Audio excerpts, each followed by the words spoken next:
खबर बच्चों के लिए कोरोना वैक्सीन से जुड़ी हुई है। खबर है कि मार्च तक शुरू हो सकता है 12 से 15 साल तक के बच्चों का वैक्सीनेशन। इसको लेकर NTAJI यानी national technical advisory group on immunization की बैठक में जल्द हो सकता है बड़ा फैसला। मार्च तक 15 से 18 साल के उम्र के लोगों का टीकाकरण पूरा होने की उम्मीद है और उसके बाद अगला फोकस जो होगा वो 12 साल से 15 साल के बच्चों का होगा और उनका वैक्सीनेशन शुरू किया जाना है।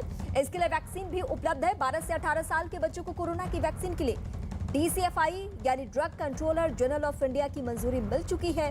भारत बायोटेक की कोवैक्सीन 12 से 18 साल के आयु वर्ग में दी जा सकती है।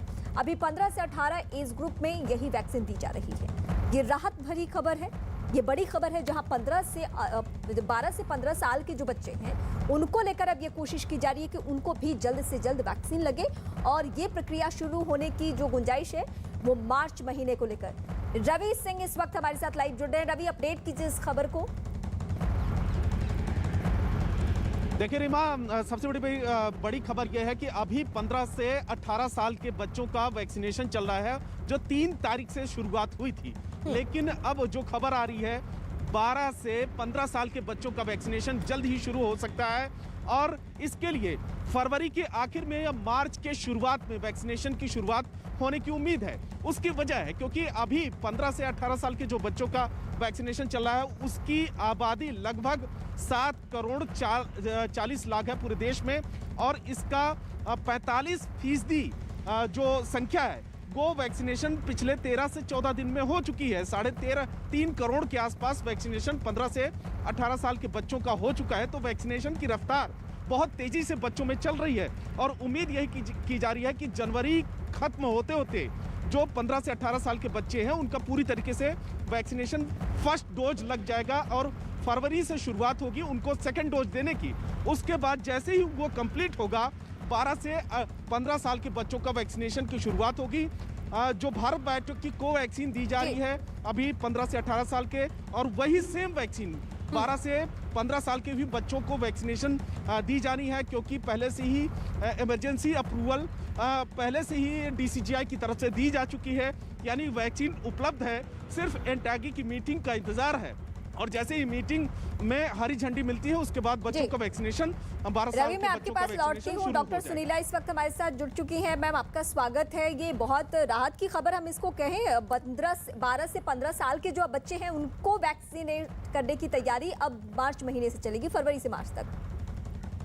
बिल्कुल, ये बहुत ही इम्पोर्टेंट आपने मुद्दा उठाया और ये 12 से 18 साल की रिकमेंडेशन पहले से ही थी गवर्नमेंट की तरफ से भी और गवर्नमेंट को दी गई थी, परंतु शुरुआत 15 से 18 इसलिए की क्योंकि हम फेज वाइज मैनर में आप देखेंगे हम शुरू से चले करके जो सबसे हाई रिस्क पे बच्चों में 15 से 18 की क्योंकि ज्यादा ओबेसिटी होती है, कोमॉर्बिडिटीज होती है, परंतु एक्चुअली हमें 12 से 15 साल के बच्चों को भी कवर करना है। तो ये इम्पोर्टेंट स्टेप है क्योंकि अल्टीमेटली हम देखते हैं कि बच्चे जैसे जैसे बड़े होते जाते हैं उनमें ओबेसिटी यानी कि मोटापा थोड़ी मात्रा में अब ज्यादा हम देख रहे हैं, सेडेंट्री लाइफस्टाइल तो कोमॉर्बिडिटीज भी ज्यादा होती है। तो इससे ये एक इम्पोर्टेंट कदम है और जो कि मार्च ऑनवर्ड में लिया जा सकता है क्योंकि तब तक हम लोग बच्चों की 2 डोज ऑफ वैक्सीन कवर कर पाएंगे। परंतु इम्पोर्टेंट सवाल है कि अभी जितने भी बच्चे हमारे बच्चे हैं उनको जल्दी से जल्दी वैक्सीनेट करें और किसी भी प्रकार की वैक्सीन हेजिटेंसी को हम दूर करें क्योंकि और ये भी हमें याद रखना पड़ेगा कि वैक्सीन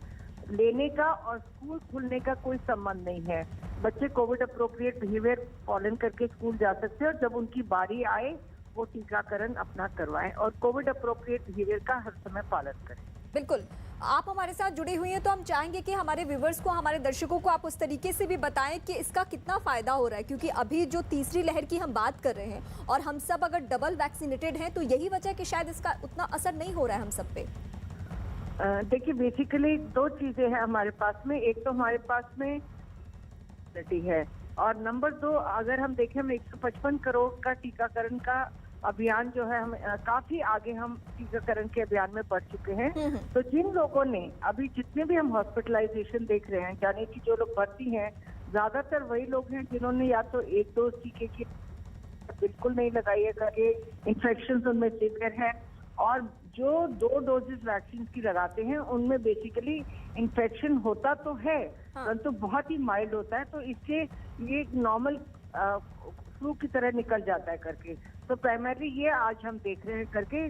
तो बेसिकली सभी को मैं ये जरूर ये कहूंगी कि आप प्लीज अपना जल्दी से जल्दी टीकाकरण कराइए। जिन्होंने अभी भी हमारे 7% लोग ऐसे हैं जिन्होंने बिल्कुल टीका नहीं करवाया है, ये एक चिंता का विषय है। तो जितनी जल्दी टीकाकरण होगा उतनी जल्दी हम इस कोरोना की रेस को में हम आगे बढ़ेंगे और कोरोना को हरा पाएंगे। बिल्कुल, और ये हम सबके सामने एग्जाम्पल भी है। लेकिन मैम मैं आपसे ये भी जानना चाहती हूँ कि जैसे जैसे छोटे बच्चों की बात होती जाती है, पहले अभी 18 साल तक के हम बात कर रहे थे, उसके बाद 15 तक आया है, ये जैसे जैसे एज ग्रुप छोटा होता जाएगा कुछ ना कुछ अभिभावकों के जहन में थोड़ी परेशानियां होती है या वो अपने बच्चों को लेकर बहुत ज़्यादा कंसर्न होते हैं, तो उनके लिए आप क्या ब्रीफ करेंगे जिससे वो बेहिचक होकर जाकर वैक्सीन लगवाए जब भी गवर्नमेंट की तरफ से अप्रूव हो जाए? देखिए, बेसिकली सबसे पहले अगर हम याद करें तो पेरेंट्स की तरफ से गुजारिश थी कि स्कूल हम तभी भेजेंगे बच्चों को जब उनका टीकाकरण हो जाएगा।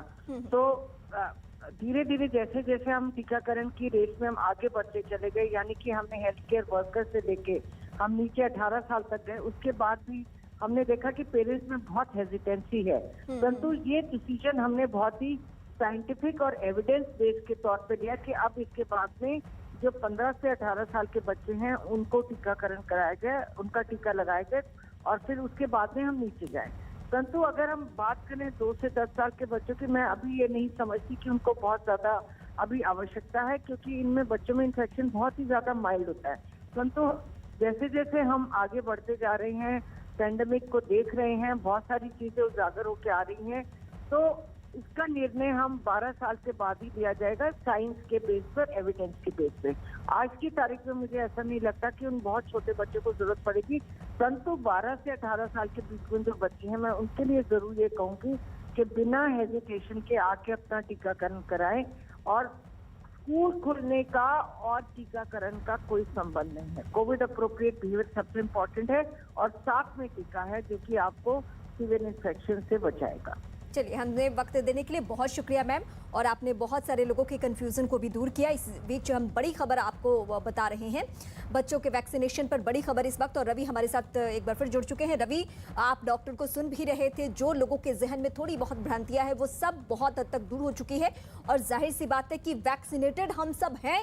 यही वजह है कि कोरोना की तीसरी लहर का उस तरीके से असर नहीं हो रहा है। हाँ, लोग बीमार हो रहे हैं लेकिन उस तरीके से नहीं असर हो रहा है। दूसरी और पहली लहर जैसी स्थिति नहीं रही है। दूसरी और पहली लहर में भी केसेस आए थे, लेकिन तीसरी लहर में तो बहुत ज्यादा केसेस है। जैसे लग रहा है कि मामलों की सुनामी आ गई है, और शुरुआती दौर में ही लाख, इसके बाद 2 लाख, उससे कहीं ज्यादा केसेस बढ़े हैं। 4,14,000 केसेस सेकेंड वेव में जो पीक पे था एक दिन में 24 घंटे में।